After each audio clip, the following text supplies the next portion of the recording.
I was speaking with someone earlier and I was reminded of something that I wanted to share with you all. And it's this idea that we can get healthy or live a healthy lifestyle just based on a new diet plan or a new type of food or something else that we need to buy. And mind you, of course, we always need to buy something based on our needs. But this idea that if I do this diet, then that's going to be the answer, or if I do this particular thing, that's going to be the answer. Or just give me a plan. Many times, clients will tell me, oh, well, what kind of food should I eat here? And really, they're trying to manage an addiction. And really, the only way go in the right direction is to first acknowledge that it's something deeper than a plan.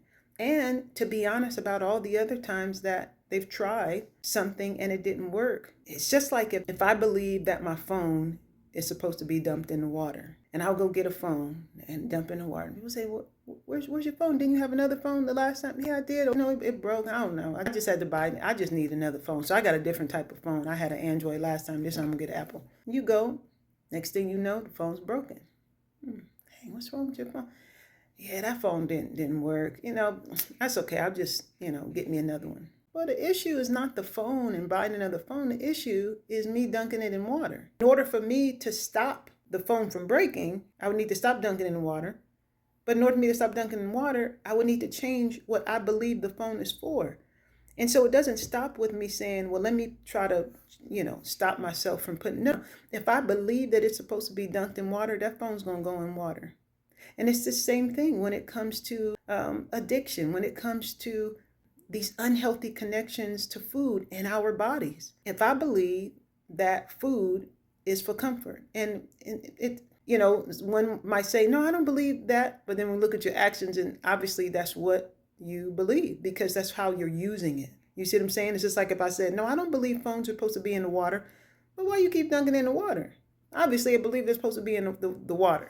You see? And so that's why it takes that point of honesty and continual honesty with ourselves, because we'll continue to misuse something. And that's what abuse is. It's and how addiction cultivates is that we're seeing something wrong. We're seeing something, we're trying to use an external thing. We're trying to use something to satisfy or cover up or to escape or to take up space that it's not supposed to be used for. You see what I'm saying?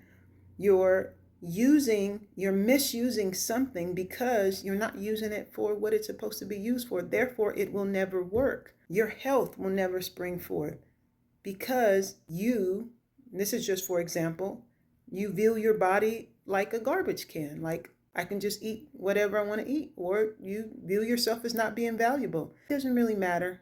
And so you abuse your body, allow other people to abuse it, or you just think that food is supposed to be, you're just supposed to eat whatever you see, however you feel. I'm supposed to eat 5 times a day.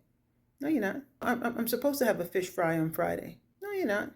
I'm supposed to eat soul food. It's not good for your soul. No, you're not. Well, how else am I going to cook the chicken? I have to fry it and put gravy on it. That's your belief system.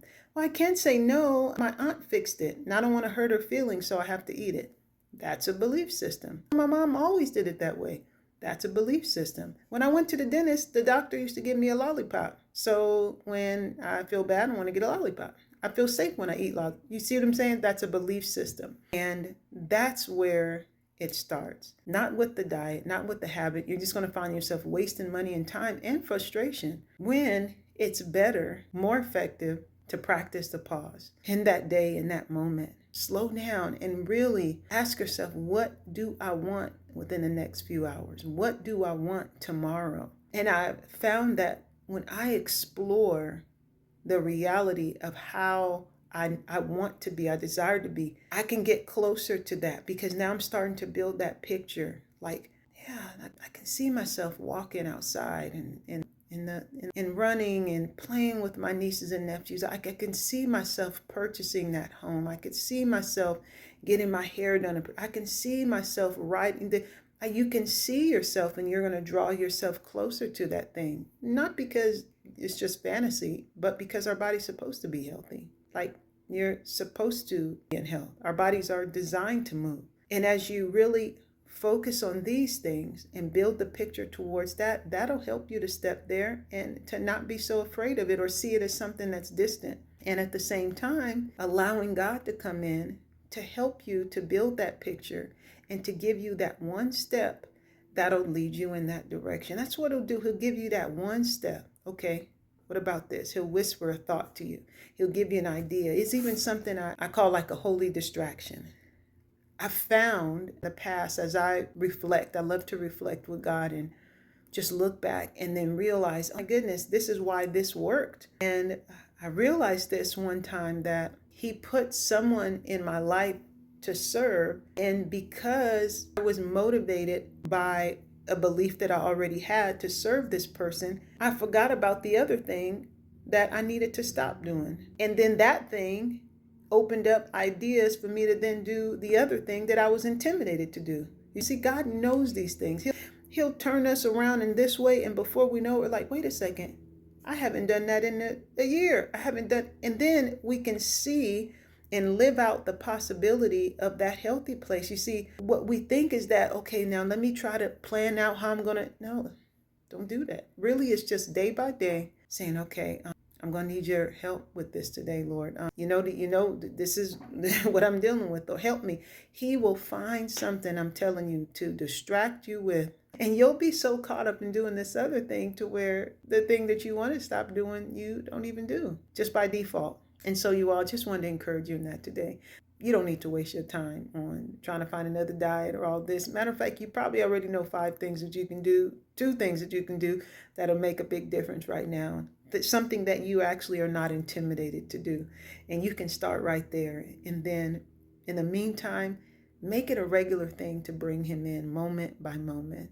Sometimes it seems so overwhelming, which is not. It's just something in our emotions. And when we pause, we can see the reality of just how weak that anxiety or thought or lie is, because those are lies that cause us to do things that are harmful for ourselves. But y'all, just wanted to bring that to you. And I hope that's helpful. And I'll talk to you all soon. Have a good day.